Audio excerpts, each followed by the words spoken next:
Hoy yo quiero tratar un texto del libro de Josué que no se encuentra incluido en la selección de historias que está en la Biblia que se conoce como la historia. Es un episodio un poquito oscuro, es un episodio corto que mucha gente pues nunca le ha prestado mucha atención y se encuentra en el capítulo 5 de Josué. Este es un episodio cortito, una narración corta, pero que tiene un significado muy profundo. En este texto, Josué se encuentra con un misterioso personaje y el líder de Israel no reconoce quién es. Él no sabe con quién está hablando. Pero ese encuentro tiene profundas implicaciones para su vida y para su relación con Dios. Ahora bien, antes de llegar a ese episodio, es importante que hagamos un breve repaso de lo que ha ocurrido en la historia desde el último sermón que tratamos, que fue el domingo pasado cuando hablamos de dile a mi pueblo que marche, hasta esta narrativa que ya se encuentra en el libro de Josué. Recordemos que la semana pasada todavía estábamos hablando de Moisés y estábamos hablando de cómo Moisés y el pueblo estaban a punto de entrar a la tierra prometida.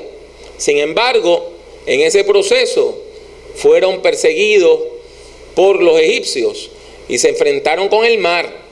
Y allí, en el nombre del Señor, Dios los salvó con su brazo poderoso y su mano extendida. El Señor les ordenó que marcharan y el pueblo marchó pasando el mar en seco. Y cuando llegaron a las puertas de Canaán, enviaron unos 12 exploradores, que la Biblia le llama espías. Y cuando regresaron, todos estos hombres dijeron que la tierra era magnífica. Tanto así que había un racimo de uvas tan grande que lo estaban trayendo entre 2 hombres. Pero 10 de los 12 dijeron, hermanos, la tierra es buenísima, pero no podemos entrar a ella, porque ahí hay gente muy violenta y están personas muy altas que viven ahí, muy grandes que viven ahí, y nosotros no vamos a poder contra ellos. En particular, los espías que tenían temor de entrar a la tierra tenían temor porque allí habitaba gente que era muy alta. Específicamente hay una raza de gente que vivía en Canaán que se llaman los hijos de Acán. En algunas Biblias le llaman los cainitas. De ahí es que viene Goliat. Y eran personas que medían entre 7 a 9 pies de estatura. Hoy fueran millonarios jugando en la NBA. Pero en aquel tiempo se dedicaban a las artes de la guerra. Esto se une a toda una serie de murmuraciones que el pueblo lanzó en contra de Moisés. Recuerden, estas personas estaban acostumbrados a los ritmos de la esclavitud. En Egipto le decían, ¿cuándo te tienes que levantar? ¿Cuándo te puedes acostar? ¿Cuándo puedes estar? ¿Cuándo puedes no estar? Y a comer lo que le daban. La libertad, hermanos, es caótica. La libertad es caótica, porque cuando usted es libre, a usted no le dicen lo que usted tiene que hacer. Usted tiene que desarrollar una rutina de vida y una disciplina. Por eso es que algunos de nuestros muchachos van muy bien, hasta que llegan a la universidad. Cuando se tienen que levantar solos y lavar su propia ropita y buscar qué se van a comer y levantarse temprano para llegar al trabajo y salir del trabajo, estudiar e ir a clase, no pueden porque no tienen estructura. La libertad es difícil, la libertad no es fácil. Y por eso el pueblo murmuraba continuamente, se quejaban del desierto. se quejaban del desierto. Se quejaban, no hay agua, no tenemos que comer, Dios les da maná. Y esto es lo mismo de siempre. Queremos carne, Dios le da codornices y no hay más nada.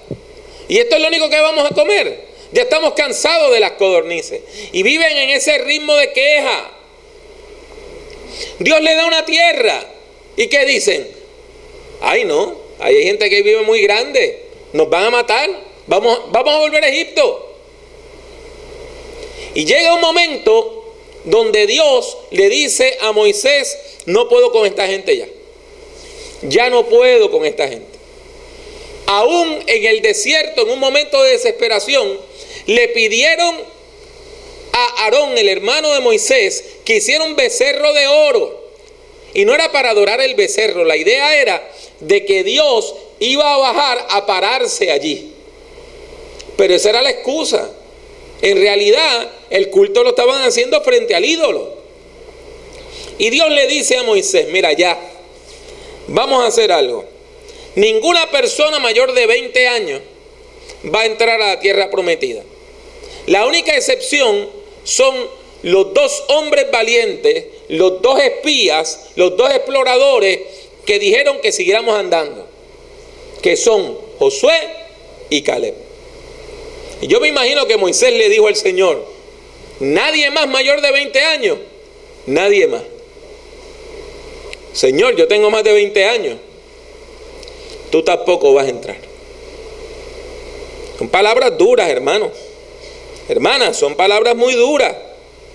Pero Dios le había dado al pueblo una tierra que fluía leche y miel y el pueblo tenía miedo de tomarla.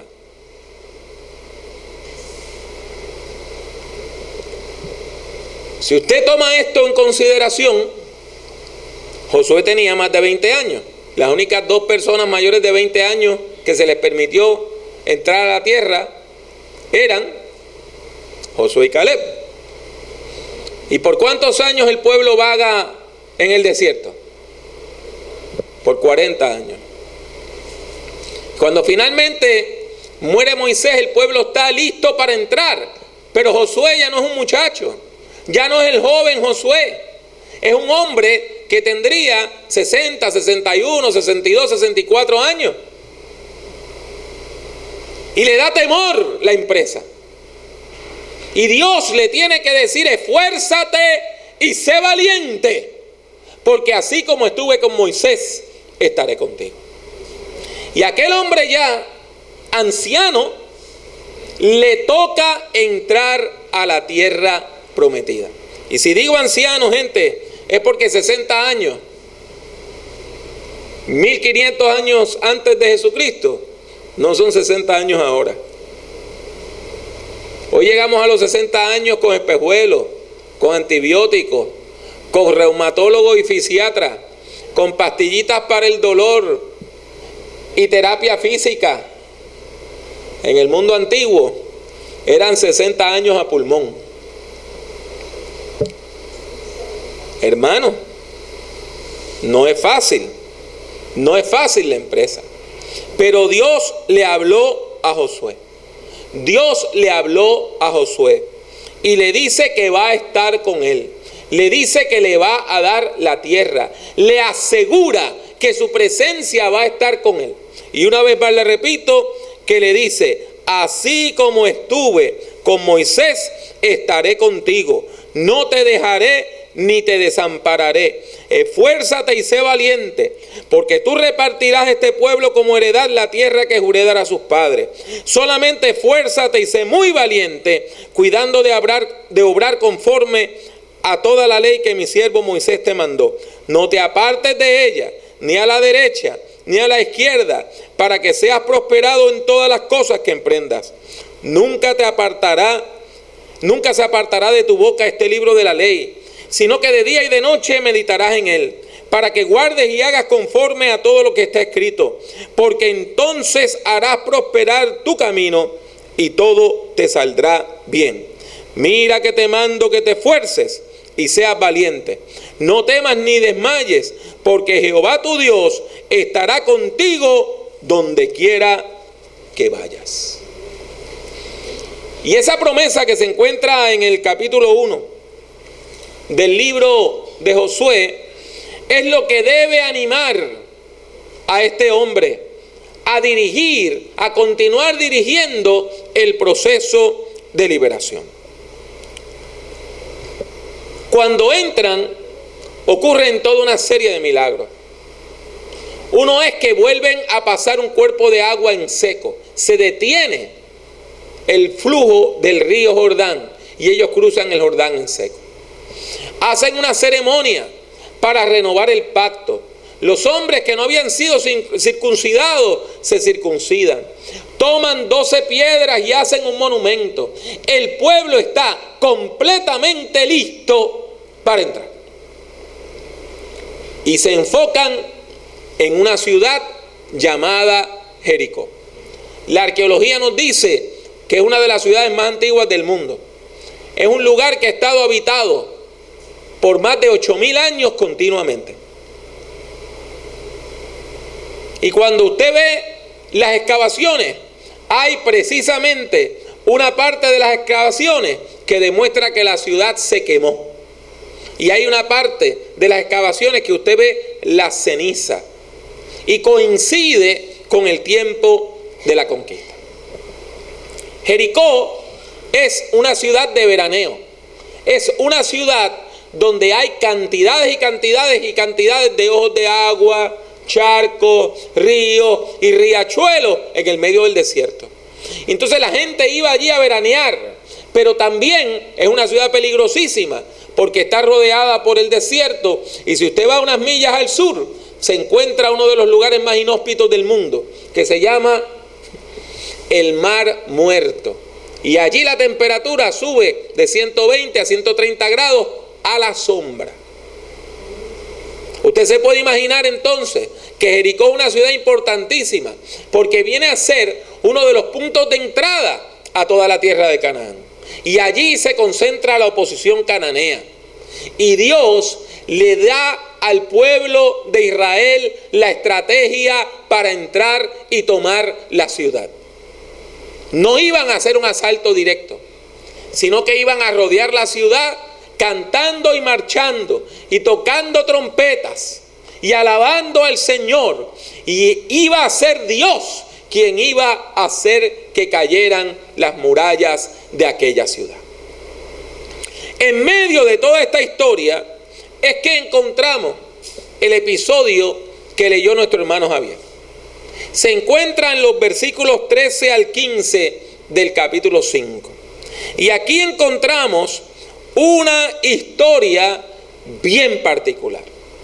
Comienza indicándonos que Josué cometió un gran error.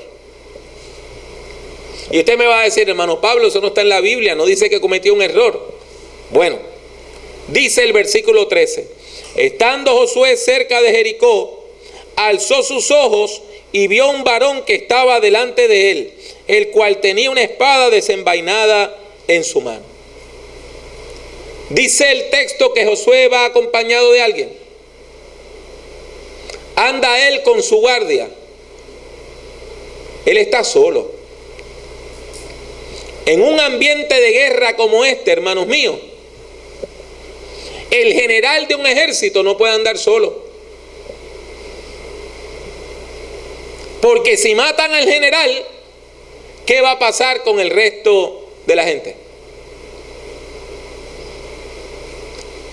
Cuando usted está en una situación de guerra, al líder hay que protegerlo. El líder es el que tiene la estrategia. El líder es el que tiene la visión. Y él se va solo y va caminando y de repente se encuentra con una figura extraordinaria. Un guerrero.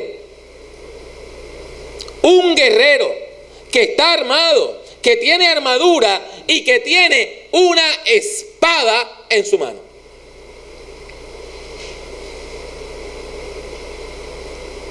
Y Josué tiene experiencia peleando, pero tiene años encima. Ya es un hombre que tiene 60 y tantos años y está solo frente a un guerrero que se ve imponente. Y yo me imagino que Josué sacó también su espada y se cuadró para pelear, sabiendo que probablemente iba a perder esa pelea. Y confronta a este ser y le dice: ¿eres de los nuestros o de nuestros enemigos? Extraño que el general de un ejército le pregunte a alguien si es de su ejército.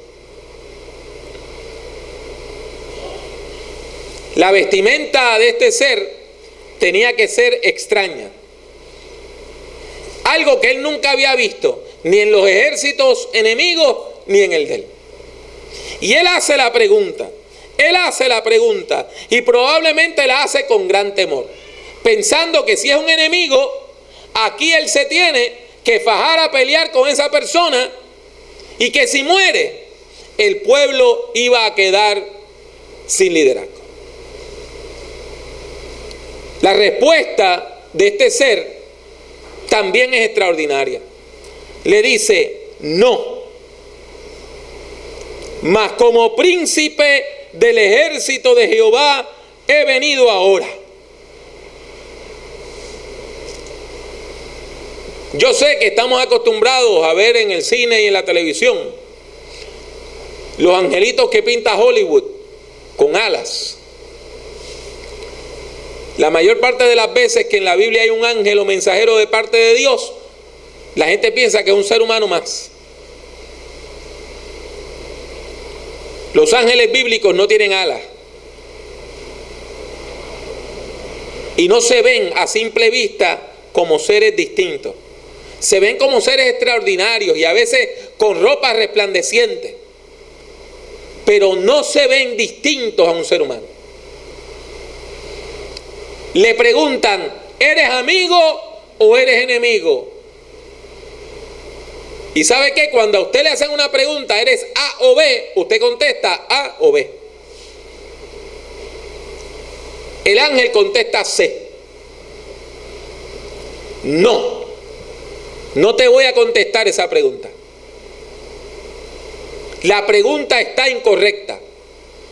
La pregunta aquí no es si yo soy tu amigo o tu enemigo. La pregunta es: ¿quién soy? Y la respuesta es que yo soy el jefe, el príncipe de los ejércitos de Israel. Así como el pueblo de Israel tiene un líder militar que es Josué, Dios ha enviado a un ángel a dirigir el ejército celeste que está guardando al pueblo de Israel. Están hablando de general a general. Y la pregunta no es si el mensajero está de parte de Josué o en contra de él. La pregunta es si Josué está de parte de Dios, porque este ángel es el líder del ejército de Dios.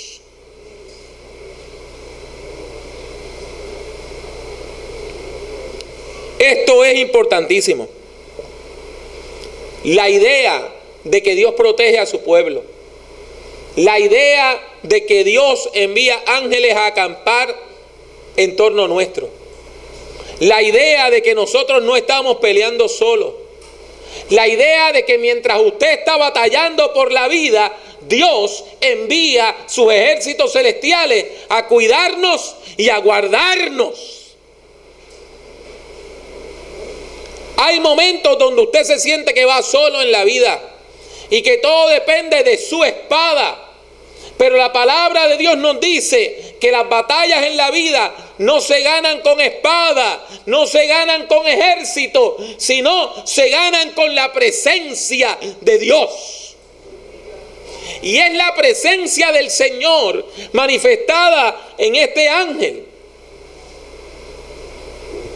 que según él mismo dice, es el jefe de muchos ángeles que están cuidando al pueblo. Así, Josué cambia su actitud. Y en vez de tener una actitud de confrontar a este ser espiritual, se postra en tierra y adora a Dios. y le pregunta al ángel: ¿qué dice mi señor a su siervo? Y aquel príncipe del ejército del Señor, príncipe de los ángeles del Señor, el jefe de los escuadrones de ángeles que Dios envía a proteger a su pueblo, le dice: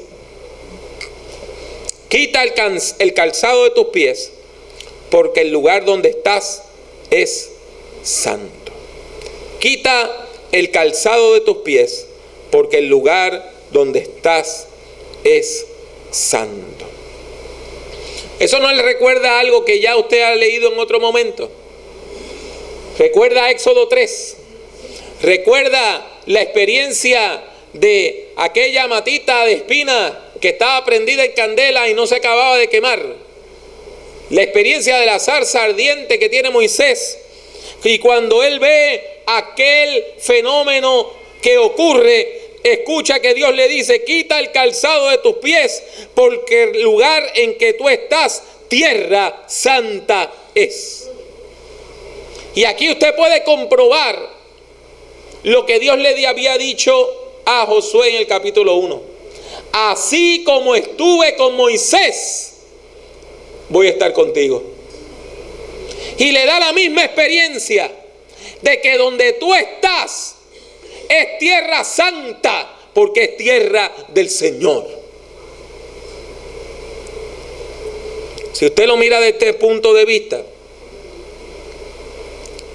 deberíamos andar descalzos todo el tiempo, porque todo el mundo le pertenece al Señor. Y aun cuando nosotros los seres humanos tomemos un lugar para el pecado, estamos desvirtuando su propósito, porque todo lugar de este mundo, todo rincón de este mundo, se supone que esté diseñado y destinado a adorar al Dios de la vida. Ese día Josué aprendió una gran lección. Una lección bien importante. Aparte de aprender que los líderes militares no deben andar solos y sin guardia, aprendió una profunda lección espiritual. Aprendió que en vez de preguntar si Dios está con nosotros, debemos preguntar si nosotros estamos del lado de Dios. Y esto es importantísimo, porque nosotros, los seres humanos, con nuestra mente pecadora, nosotros, los seres humanos, con nuestra mente egoísta, continuamente nos preguntamos si Dios está con nosotros.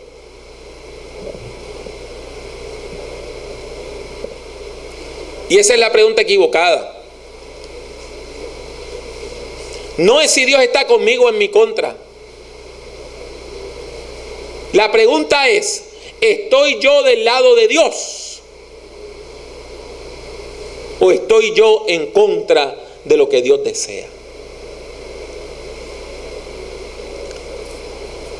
A veces nosotros estamos metidos en nuestro mundo, metidos en nuestra situación, metidos en nuestras propias luchas, metidos en nuestras propias disputas, a veces con familiares, a veces en el trabajo, a veces aún en la misma iglesia.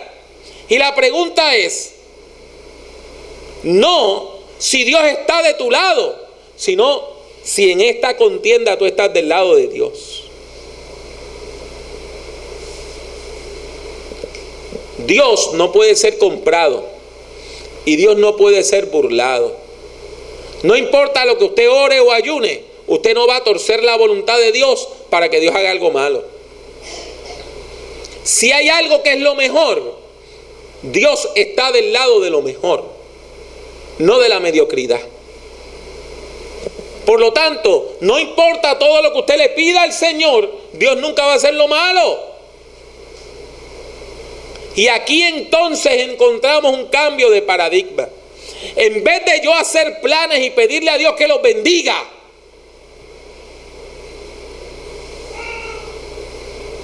yo debo comenzar preguntándole al Señor Señor, ¿dónde tú estás y cuáles son tus planes para mí?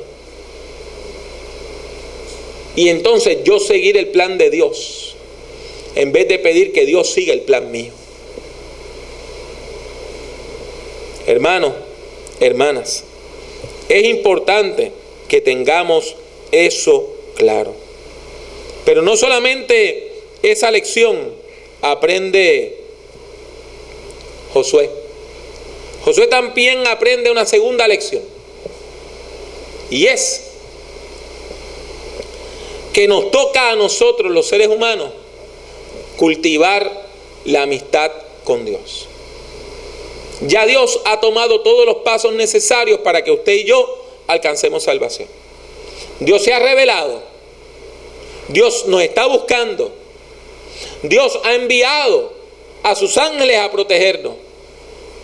Y aprendemos en el Nuevo Testamento que el amor de Dios llegó a ser tan y tan grande que finalmente dio a su propio Hijo, Jesucristo, para abrir caminos de vida y de salvación. Ya Dios nos ha mostrado y nos ha brindado su amistad.